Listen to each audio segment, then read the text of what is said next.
Hindi lang pagod, gutom na. Tama? No? Tapos mag-exam pa ako. Ay, hindi parang pinaparaswahan ko na rin kayo. Tama? Sabi ng iba, wala nang ang kain. Bibigay pa ng exam. Hindi paano pag hindi nakapasa, di ba? Yung problema, tama? So hindi ko na kahirapan. Okay. Hindi na tayo mag-exam. Madali yung pag-usapan. Ma'am, exam pa, hindi na. Hindi na. Okay. Hindi na. Okay. Please, subscribe. Okay. Mabilisan. Pag medyo hindi ka maabot ng kamera ko, medyo malayo, silip ko lang dito, sabihin mo, hi, shout out. Wala akong cameraman dito, kaya ako na lang habang nagsasalita dito, panay ikot yan. Bakit? Habang umiikot yan, at least kahit pa paano, lahat na kayo nakikita, no? Maganda yung nakikita kayo lahat. Wala nyo, swerte kayo sa PIDOS na to. Bakit? Ito lang PIDOS na kompleto. No? After ng modules, mayroon pang kasunod, pinakalas welfare assistance na just in case of emergency, pwede nyo matawagan, no? At libre ang serbisyo. Ayos ba? Dami yan. No? Dami yan PIDOS. Pero, kaiba po to. Kaya lang dito, may marinig ka, nakakatakot-takot, kakaba-kaba, pag marinig mo. Na parang, after mo mag-attend, after ko, ang iba parang ayaw na, tumuloy. Kasi dahil sa naririnig. Huwag kayong mag-alala. Pasalamat kayo sa inyong agency.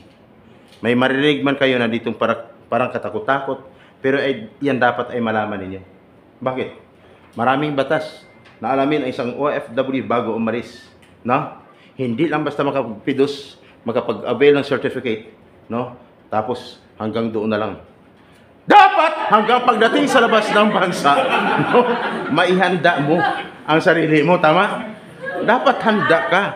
Kasi hindi madali ang pagiging buhay OFW pagdating sa labas ng bansa. Ex-abroad, totoo hindi? Totoo. Kaya ang sagot ng mga ex-abroad kanina, nang tinanong ko, masarap ba buhay OFW? Hindi. Ang sagot ng mga ex-abroad, hindi. Pero, no? Hindi ibig sabihin, hindi masarap. No? Lahat ay nakakaranas ng hindi masarap na buhay.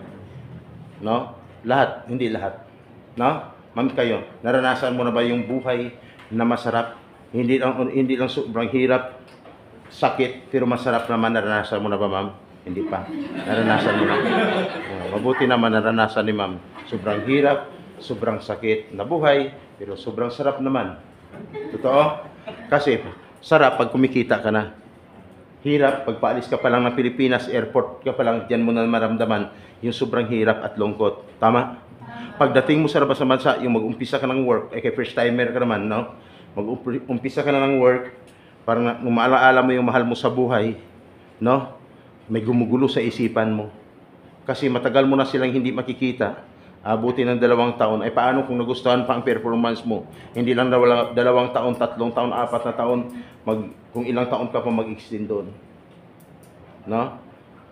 Unang araw, na sumalang ka sa trabaho, doon mo maramdaman ang pagod, no? Gutom. Ulo na may pagkain. Gustuhin mo mang tawagan ang mahal mo sa buhay, kasama mo sa bahay noon. Hindi mo na magawa kasi nasa labas ka ng bansa, tama? Ang ginawa mo, walang iba kung hindi, no? Ikaw na lang nag-serve, no? Nag-serve ng pagkain mo, walang mag-serve sa'yo ng pagkain, kundi ikaw na lang. Habang ikaw ay kumakain, no? Naalaala mo sila lahat, yung mga mahal sa buhay, no? Nung maalaala mo, wala kang ibang naisipan kung hindi, uso naman talaga ang cellphone ngayon, tinawagan mo sila. Nung tinawagan mo sila, hindi ka pa nakontinto sa tawag, nag-video call ka pa. Tama? Nung mag-video call ka pa, nakita mo sila sa loob ng cellphone. Nakita ka rin nila. Tama? Ang naging problema, nung biglang mag-brown out, nawala ng signal, nawala sila, nawala ka rin. Totoo hindi. Doon ka na makaramdam ng sobrang lungkot. Pero, naisipan mo, no? Di bale, normal lang naman yon. Kasi, ganoon naman talaga buhay o OFW, di bale. Hindi ko man sila makausap na maayos.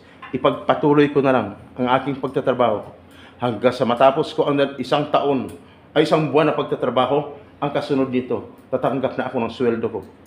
Kaya nung dumating ang punto na ikaw ay sumasahod na, wala kang ibang ginawa kundi bumawi ka na lang. Nagpadala ka, nung magpadala ka, sobrang gaan ang pakiramdam mo at sobrang saya. Tama? Ang tanong, sino ang may pinakamasarap na pakiramdam? Yung pinapadalhan mo? Yung ikaw na nagpapadala o yung pinapadalhan mo? Siyempre, yung pinapadalhan mo. Ang may pinakamasarap na pakiramdam. Tama, ma'am? Naranasan mo na ba, ma'am, magpadala? Sa abroad ka, ma'am? Ay, hindi. Alam ko hindi kayo sa abroad. Okay! Ngayon, umaasa yan.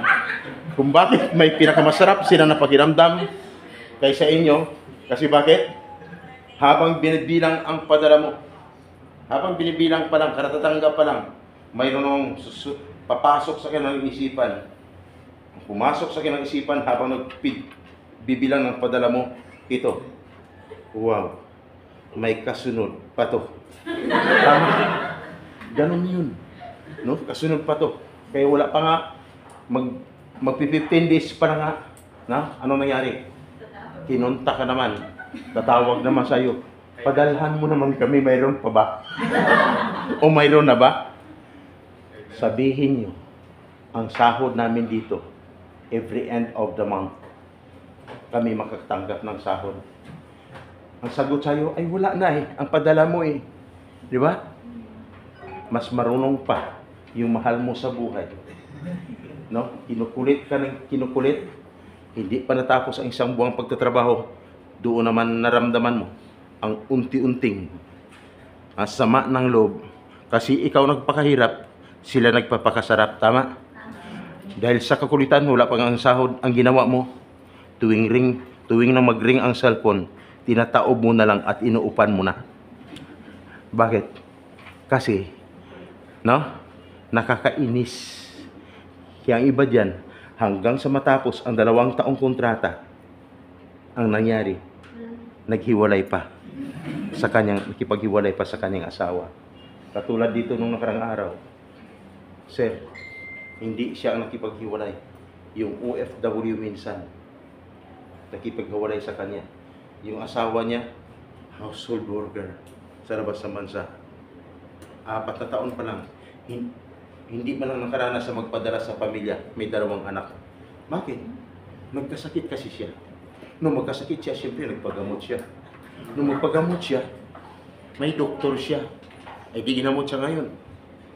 Sabi ko, saan ang doktor niya? At saan yung asawa mo? Ipinakita sa akin ang asawa niya. Maganda pala. Ay, kulang-kulang mo ka. Kaya nung magkasakit, nakita yung doktor niya, gwapo rin. Pulang-pula din ang mukha. Ayun, paglabas ng ospital, sumama sa doktor. Kaya 7 years, walang mangyari. Kaya siya na mag-abroad na lang. Ingat. Kaya sabi ng mga ex-abroad, hindi masarap buhay o OFW. Kaya dapat ihanda ang inyong mga sarili. Kasi maraming pagbabago, mga pagsubok, hamon sa buhay pagdating doon. Iyan ang sabi kanina ng module. Tama?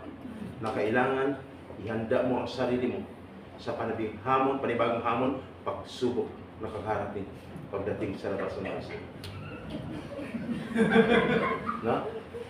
Kaya ako'y nandito ngayon, just in case of emergency, ano man ang mangyari, huwag mag-atubili. Laging tanda. You should thrive. Okay. Magtatanong lang. Habang pahaba ang oras natin, ang tanong, anong oras niyo po? Kasi ang relo ko advanced eh. 1:28? 1:38.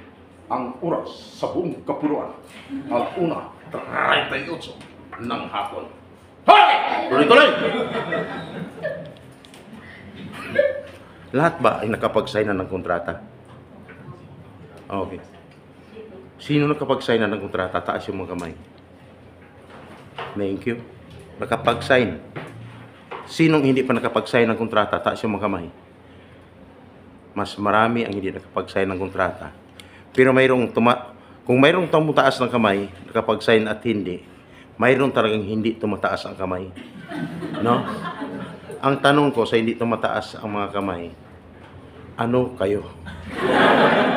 Sabi ng iba dyan, pakialam ko sa'yo. Hoy!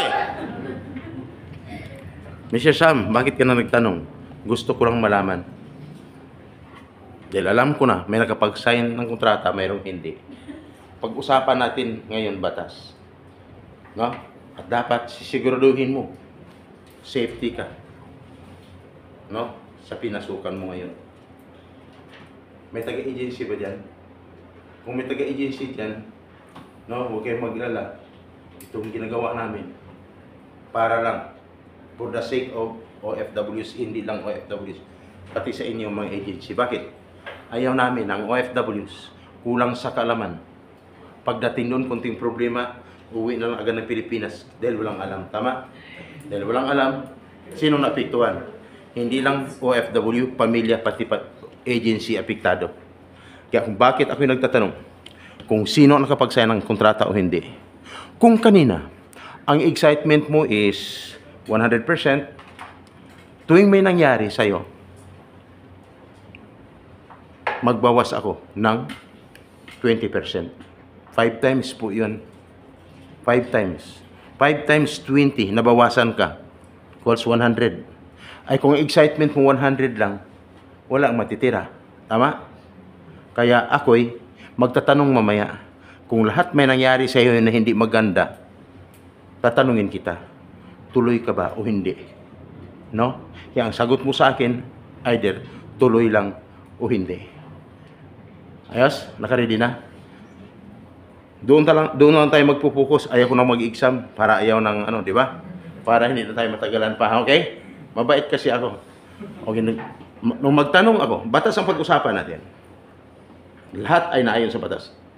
Ayon sa batas, ang isang OFW mula nag-apply, pag siya ay nagpidos, dapat ay mayroon na siyang pinirmahang kontrata. Tama? May nakapag-sign, mayroong hindi. Nasa batas po yan. Kaya kung ikaw ay hindi pa nakapag-sign ng kontrata, may ibig sabihin, medyo may kunting problema. Tama? Sabi ni iba, ha? Sign ng kontrata. Bakit kami wala? Kaya kung nangyari sa'yo, may ibig sabihin, magbawas na ako ng 20% sa excitement mo. Ang natira is 20%. Ay, 80%. Tama? Dahil 80% na lang ang natira, may kasunod pa ba yan, Mr. Sam? May kasunod pa.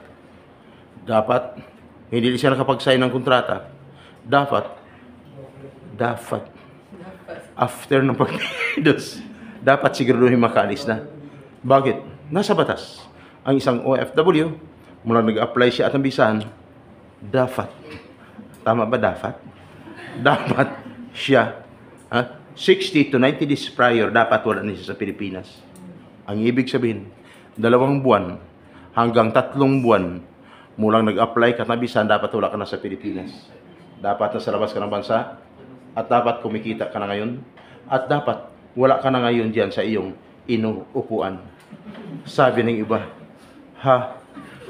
Tahimik lang yun, pero sa isipan, ha? Bakit kami hanggang ngayon nandito pa rin? Kaya kung nangyari sa'yo, another 20% na naman ang mababawas o mawawala sa'yo. Ang natira is 60% na lang. At dapat, bakit kailangan ka makaalis?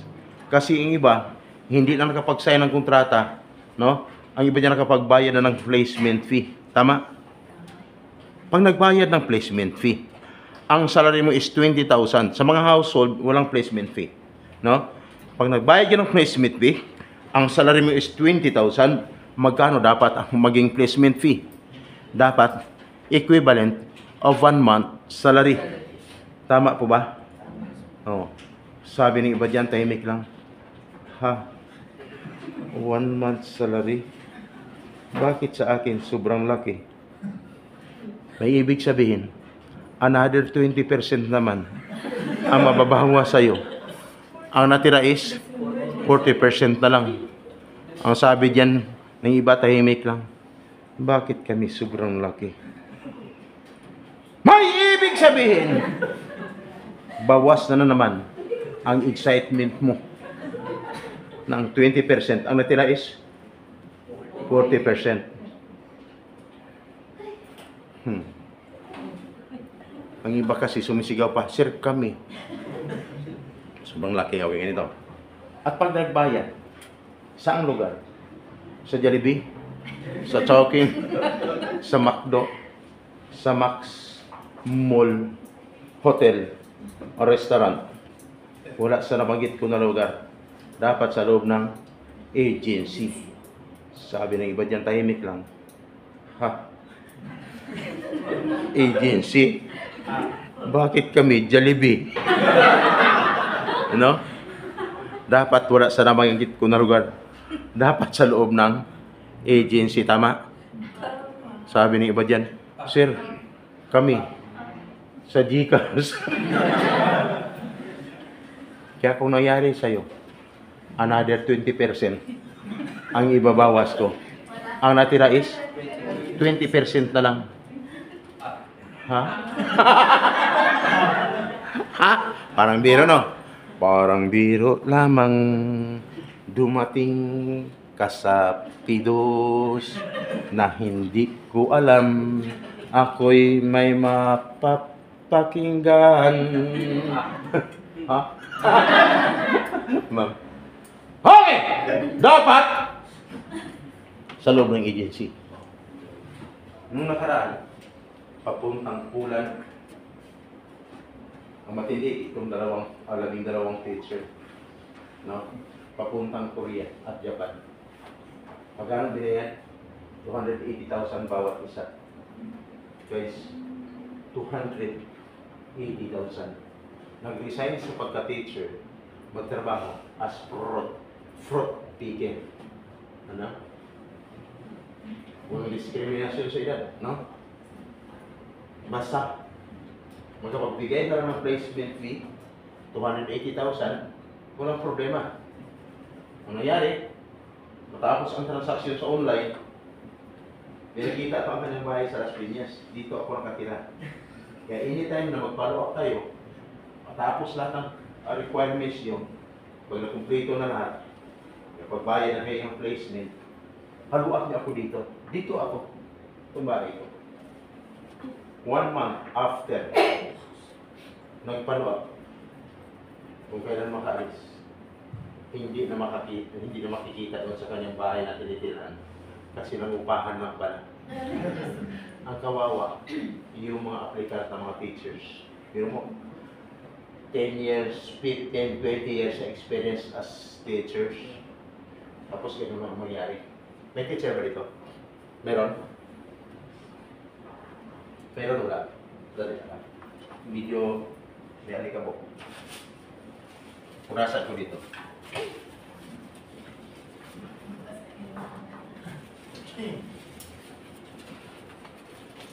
Wala na akong alikabok.